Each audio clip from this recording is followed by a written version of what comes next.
Good morning, Kale. When we were working together last time on lesson 89, I'm looking at lesson 89, I'm on page 370 and 371, where we were looking at the products of chords and secants. As we went through that, I think everything made sense to us except for that last one on page 370, where they're looking at the idea that if you have a secant and a tangent, that we're going to take the secant, the measure of the secant is going to be the outside segment times the inside segment is going to be equal to the tangent squared. And they went through the proof of that, and that really did not necessarily make a whole lot of sense to us as we looked at that, and that was over there on page 372. Okay, I'm going to show you a proof of that, but kind of do it differently than what he did that. Okay, all right, so if you look on the screen, I have the same triangle that they basically have drawn there, the third triangle. So we're looking at that third triangle, which is a secant and a tangent, just like what they have on the bottom of page 370, where they have a secant and a tangent. And we're being told that that secant, that line RP, okay, is equal to the square of that line TS. And we're told that we would take the outside segment of the secant, SP, and we would multiply it by RP. And that right there, the outside segment multiplied by the entire thing, is going to be equal to the tangent, which is TP. Okay, so what we're going to do to prove it, so that's the basic, though, that you need to know, the basic rule in the end. I'm going to come down over here. This over here is what you need to know. Okay, you can just know that and not need to worry about the proof, but we do have the proof, so we're going to talk about the proof. Okay, so what I've done is I've created two triangles here. I've taken this one large triangle and I've divided it into two. The first triangle is going to be the big triangle RPT. And then the second triangle is going to be the smaller one, SPT. So I now have these two triangles. All right, we're going to look at the idea, are these two triangles congruent? Are they going to be, can we prove that they're congruent? Okay, so I know that with both of these triangles, they both have angle P. So that angle P, and angle P in each triangle is going to be the same. Okay, looking at the larger triangle, I have this angle PRT, so I'm really looking for the measure of that angle R over there in the upper left-hand corner. That's angle PRT. I know that PRT equals 1/2 of this arc right here. This arc here, okay? I have this arc that I'm not going to be able to draw on very well. Okay. I've got that. This measure right here is 1/2 of that arc, right? Okay, so I've got that written here. Okay, well now we're going to think about this angle right here. Okay, this angle right here also equals 1/2 of this arc. Okay, so I've got there basically this triangle right here. Okay, and here's this circle coming around here like this. Beautiful circle. Okay, well this angle right here equals 1/2 of that arc right there. It's helpful if you want to think about that.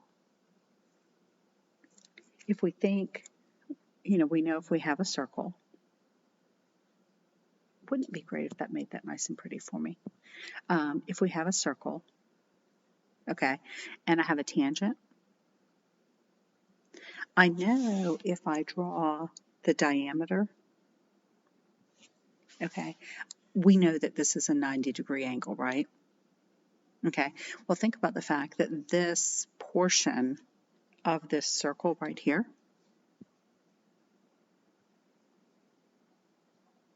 is 180 degrees, okay? And this angle down here is 90 degrees. That 90 degrees is 1/2 of that 180 degrees, okay? So conversely, if I had So this right here we can use basically as our proof that, the angle that's formed when a secant and a tangent meet is going to be half of the arc. All right, so if I had another circle here and I've got my tangent down here and say that I have this coming here. All right, and so now if this measure of this arc out here was 90 degrees, then this right in here is going to be 45 degrees. All right, so we're looking at this measure of the circle, that arc. All right, so this angle right here is going to be 1/2 of the measure of the arc. Okay, so looking here, this angle represented here by this R, okay, relates to, I don't really like that, this R is the angle that's going to relate to that arc right there, okay, and this T right here is also going to relate to this arc right here, so that R and that T, both of those are 1/2 of ST, okay, so you see this that I've got going down here? Those are referring to those two. So I know that both of those are equal to 1/2 of arc ST. Okay, so I've shown that I have this. These two angles are equal to each other, and these two angles are equal to each other.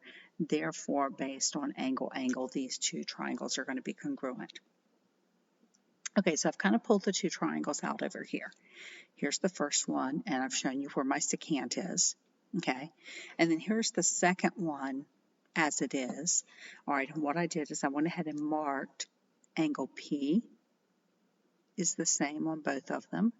All right, and then this angle over here, this one here at the R, and this one right here at the T, those are both going to be the same. So then what I did was just kind of flipped this triangle around just to kind of orient it in the same direction.